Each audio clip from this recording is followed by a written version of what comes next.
Another day, another bonus video. This one a little bit more serious than usual. We're going to listen to some parents talking about confirming their children in their transgender philosophy or transgender feelings. I disagree strongly with this. I disagree that children should be confirmed in feelings of things that aren't true. I feel that transgenderism was basically announced in an academic book, an academic theory, and there's no science behind it. Almost all children who identify as transgender eventually come out of it and grow out of it. And so doing anything to them that would alter their body seems to me terribly wrong. Obviously, I don't think people are evil, and so I'm going to say what I have to say, but I'm going to try not to, make fun of them, because I think with children, always a little bit of compassion, and with parents as well, always a little bit of compassion. So let's take a look at what they have to say, and I will respond. You know what I think you should do if a trans kid that you have in your life comes out to you? I think you should affirm them, big time. Really, really go for it. Ask if they want to change their name. Ask if they want to socially transition. Ask them if they need to go shopping to get clothes that are going to feel more affirming to them. Go big and honor it. And the reason why is because the memory they're going to hold of when they first came out is going to stay with them for the rest of their lives.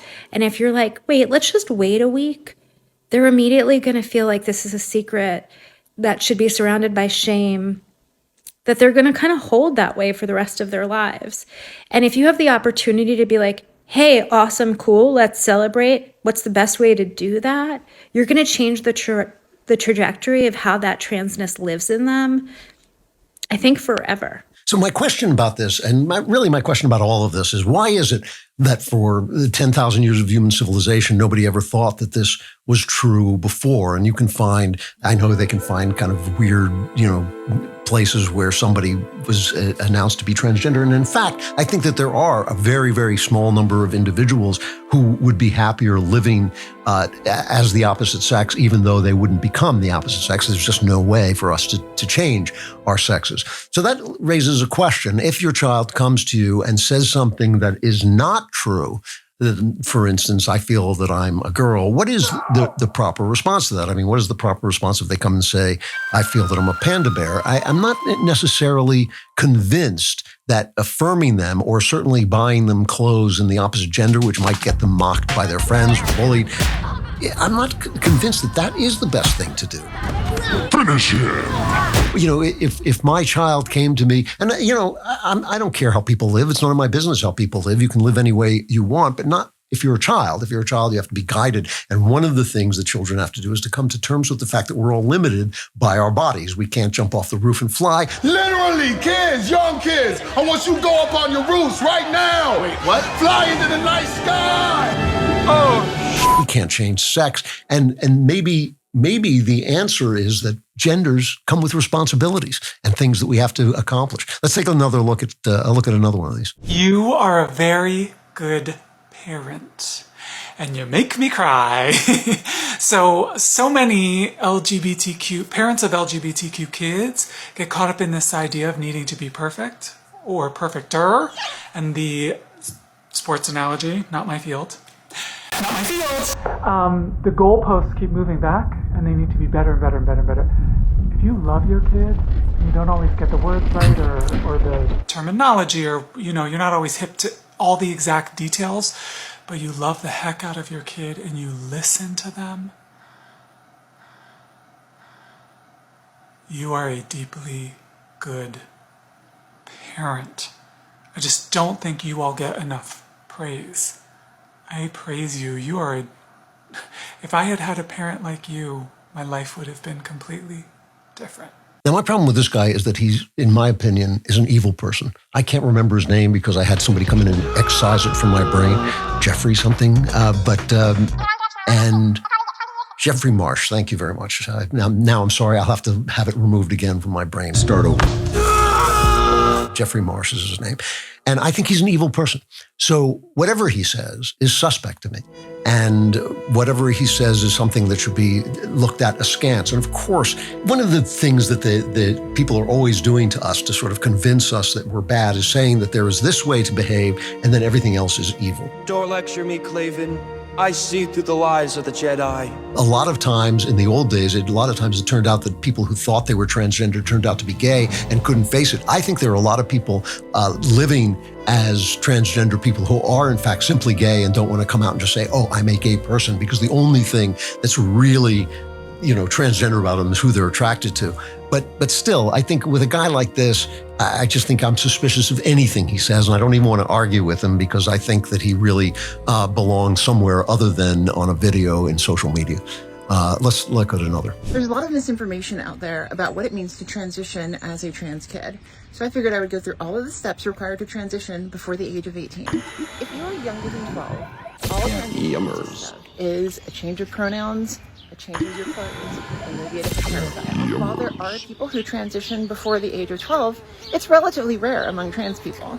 Pediatricians look for 3 signs: consistence, insistence, and persistence. It's not enough, for instance, for a boy to want to put on a dress one day or a girl to act like a tomboy. So typically, whenever transgender youth show signs early, they are given affirmation until they reach the age of 12. After many appointments with medical doctors and psychologists, they are finally allowed to start puberty blockers, which are reversible. If after all of this, the trans teen maintains their gender identity through their teenage years, they are finally allowed to start hormone therapy. Surgery is then held off until the age of 18.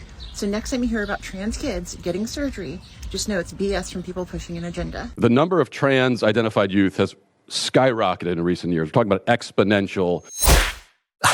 I think doing anything to alter the body of a child because of what the child imagines itself to be at 12 is a mistake. It's just wrong. And again, I saw once on X that somebody said this is not scientific, and they said, well, that's because you don't understand it's social science. But there's no such thing as social science. There are only social ideas. They call it a science because they want to give it an authority it doesn't have. Science is a way of testing things physically in order to understand whether your theories are true or false. And one of the things we don't do with science is test them on human beings. That is why we have a lot of government hoops you have to jump through before you can test things on human beings, because if it turns out that the theory is wrong, then you have hurt a human being. And if you hurt a child, that is especially bad. And I think you want to handle your children always with love, but I don't think you have to handle them with love by indulging things that may not be true. And the idea that psychologists, listen, I'm sorry, but I've known a lot of psychologists and I know a lot of therapists, and they do not know that much about the human person. They are not experts. Like, we don't know what space is. We don't know what distance between two people. When two people are distant in outer space, what is between them? We don't know. There are basic things that we don't know, and one of them is, what it means, if it means anything to be transgender. We don't even know if that's a real thing or if it's a glitch, or we don't know. And so it seems to me that the assurance that we should know, and that if you're a bigot, if you think we don't know,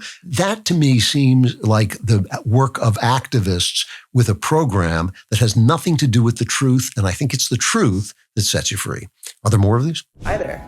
My name's Dr. Mixon, and my pronouns are he, him, his. And I'm joining you from Oxnard's Gender Clinic to wish you a happy Pride Month. To me, Pride means searching for and celebrating love and acceptance in who you are, and doing so in a world that has not made it easy. I am proud to be an openly queer psychologist at Oxnard Children's Hospital. We need diversity in healthcare. Representation matters. When people go to their doctor and they see staff and providers that look like them and are from their community, they just feel safer. Queer and trans people belong in all spaces. Have a happy Pride Month. Obviously, many people feel that homosexuality is in and of itself a sin, or homosexual acts are in and of themselves a sin. Nobody should really be too proud of what they are. I mean, as a Christian man, I believe that we're forgiven for what we are, but maybe that's a different thing than being proud of what we are. Everything that guy said is questionable. My pronouns are he.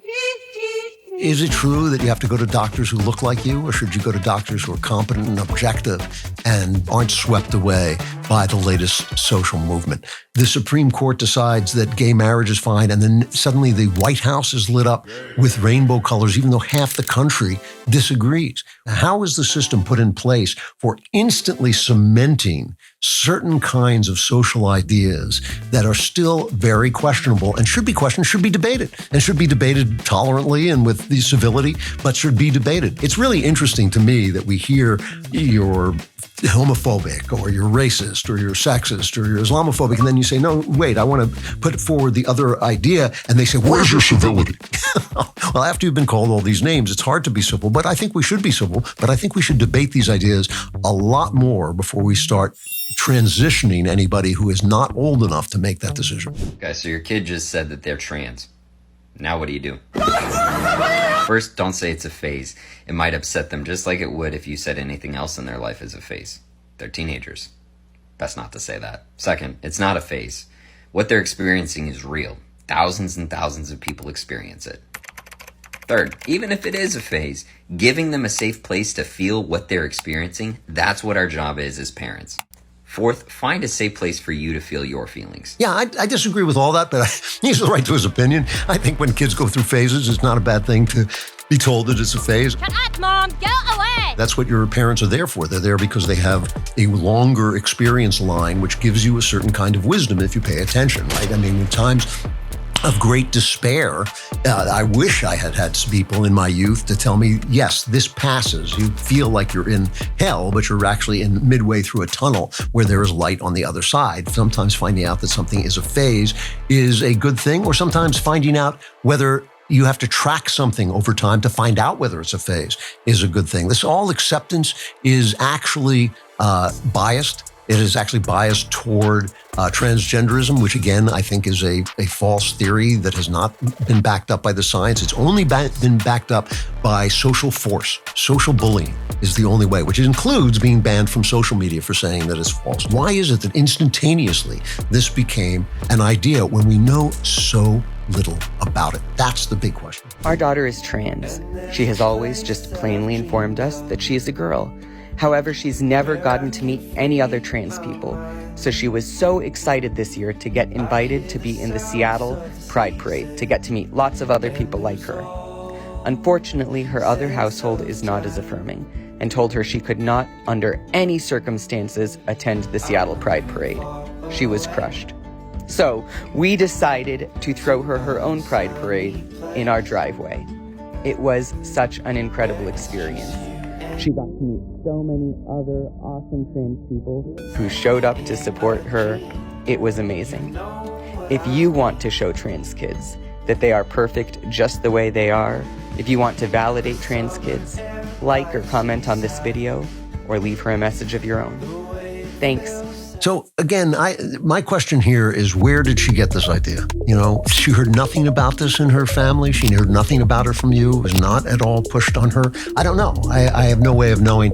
But I do have serious questions about this. And again, anything that suddenly out of nowhere becomes holy writ should be questioned. I think the fact that we have developed a system in this country for not questioning these ideas is indicative of a flaw in our culture. And I think that I wish that everybody, left and right, were instead assembling a system of questioning, of people not being called names. I just think it's really interesting how quickly it became holy writ. I'm sorry, you have no right to tell people what to say.